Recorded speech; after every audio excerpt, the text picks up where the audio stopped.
my name is Sarah Lewis, and I'm here to talk to you guys today about ABA, which stands for Applied Behavior Analysis. And since I'm here talking to you, you have probably either requested to have yourself or a family member receive ABA services, or you've been referred.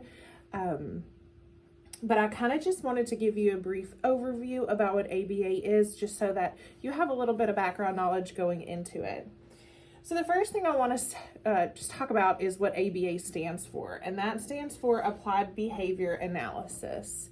And just a quick overview, it's a therapy that increases positive behaviors and decreases those negative or harmful behaviors.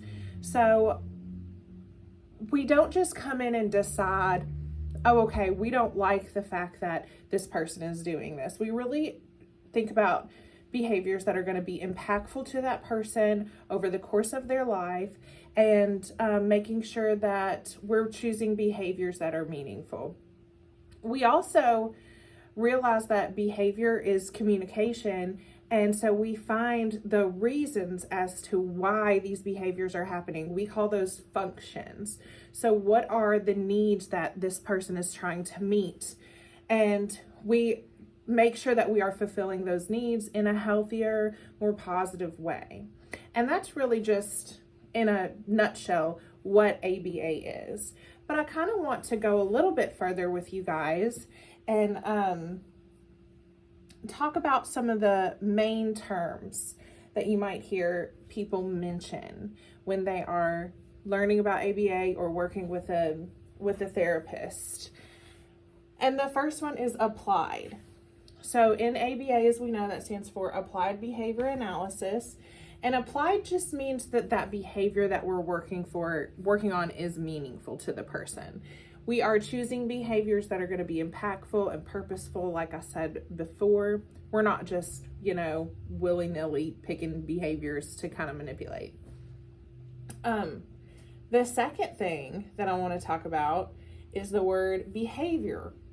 And this just means that we are working with behaviors. And these are things that I can see, that I can observe, that I can measure, that I can watch you do. And behavior can be changed. So that's the behavior part. Is a lot of times when we are learning how to be analysts, they'll tell us, well, is it a behavior? Here's how you know. Does it pass the dead man's test? So a dead man's test means, can a dead man do it? So when we're thinking of somebody being non-compliant, a lot of times we'll hear that they're just not complying. They're not doing what I'm asking them to do. Well, can a dead man be non-compliant? Of course they can. They're not doing anything I asked them to do. So that's not really a behavior that I can see, that I can measure.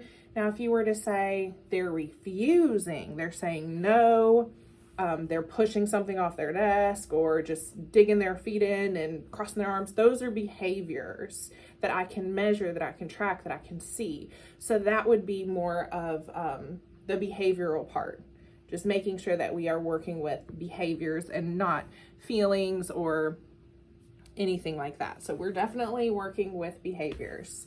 That's that second big important word. And the third word in our title is analysis. So over here, I kind of defined that as analytic, and that just means that we very carefully collect and consider data. Remember, those behaviors need to be measured. So that's my data I'm collecting and measuring. And we do this at all times. That is through the beginning, the middle, and even when I'm kind of weaning off my services a little bit, I'm still going to be looking at that data and collecting data. I will likely be having everybody involved at some point be looking at data. It's super important to what we do. We're definitely not just going out there and suggesting things without making sure that what we're suggesting is not only working, but it's continuously going to work over time. We may need to change things based on the data. Data is a super important part of what we do. Do you have any questions so far? I know that this is a lot, so I just want to make sure that everything is making sense. And at the end of this, I will leave you with some resources, and I want you to know that you can always contact me with questions. A lot of times when we're in trainings like this, they're not popping up, and you have to kind of take a minute to resonate with what you're learning, and then you'll think, oh, I wish that I had asked that while she was here. But no worries. You can always reach out to me afterwards. I'm available. This is what I do, and I'm just here to help you. So as long as everybody's still good, I'm going to go ahead and move on to some other important parts of ABA. Okay. So the next thing that I want to go into is these other three words. So down here at the bottom, I've listed some sources that I have used to really make sure that I'm hitting those important marks when I'm kind of teaching you a little bit about ABA. There are some great articles that I've used to kind of let you guys know the main points, but there are three other really super important things that we do and we want to make sure are always used during ABA, and that is to be technological. And that just means that every single person involved understands what procedures are going to go into the intervention. So if I write a treatment plan, you know, we've looked at the right behaviors that we want to target. We've collected some data, and I'm now writing a plan. We just want to make sure everybody's on the same page. That's a really important thing in ABA, is that everybody involved, grandma, grandpa, dad, mom, teachers, we all understand the plan and we all know what to do. So that's very important to us as well. We want to make sure that we are effective. We want to make sure what we're doing makes sense and that it's going to work. We want to make sure that we have looked at all the up-to-date stuff to make sure that the interventions that we're using are best practice.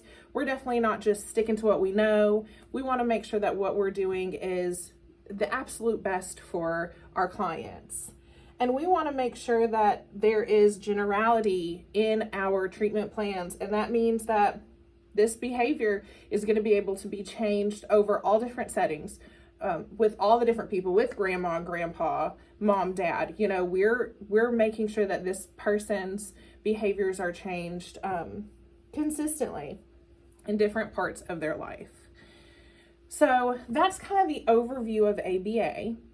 And I'm sure that there are times in your life where you have seen ABA or used ABA and not even realized that that's what you were looking at.